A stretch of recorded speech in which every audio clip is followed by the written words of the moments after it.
โอ้ยอันนี้ความคับดอกความปะของโกนลอนาง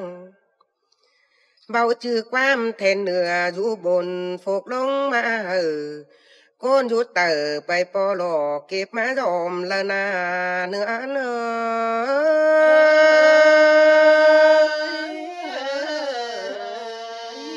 อันนี้ความของเฮาปลาหล่อมกูกิมเฟืองบานชื่อว่าเจ้าบ่จานหุงกำโลเฮียนลันลอง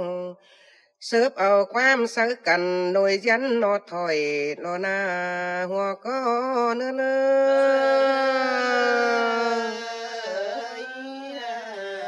อโอ้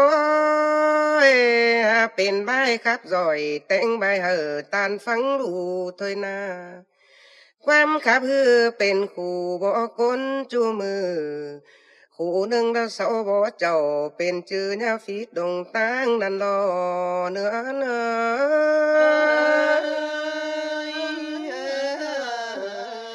ผู้สองผู้ดีเราเนี่ยบางความดังจิวขอสั่งเบียจันนายปุ่นลาและหมู่มาโอ้ยเกลือบุงว่ากวายมาและเนื้อ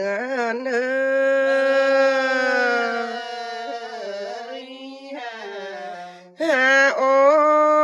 ยชื่อบาบายครับเต็มโอลาเจ้าเบาเฝ้าจมแต่นาง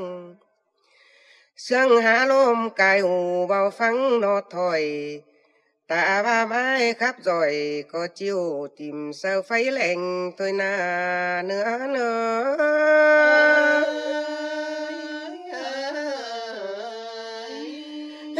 โอ้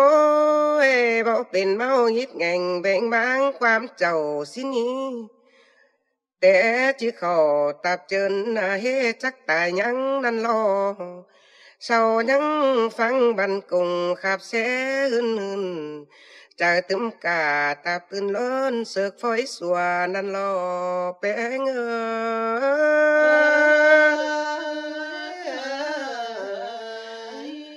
คนปางลายเจ็ดปัวอยู่หันหอเกี่ยว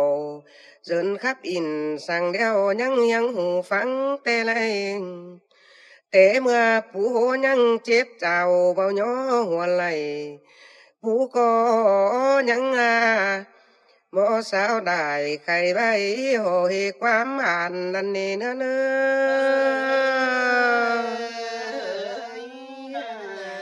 อโอ้ยก็เพื่อจะเตรียมยังบ่ปานขอดความย่อยองแต่นางใครนี่อายแกงน้องตัวยน้อมลางสีเฮา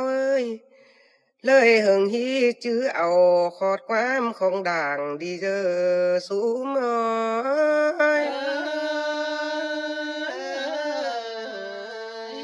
เป็นจื้อสั่งเอาปืนบันหัวเลยไหล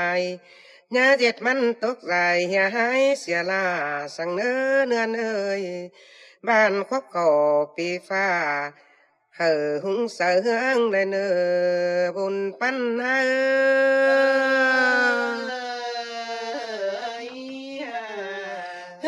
โอ้ยก็เปื่อยังลาเมืองคักเจียวละจียังไปหน้าเตโลปานหลังกาก็ไม่มีมากินบานลายเลยปุ่นกายปานจื้อต้อยเอาเจือความคัดเจ้าญาเหือเสียงให้หลายจ้าเลนญาเจ็ดเสียงบางหน้าตื้อเป็นป่าเราสุ่มอ่อมืออื่นหล่อชี้รวยเสียขอดความบันเฮาเลยกากสุ่ม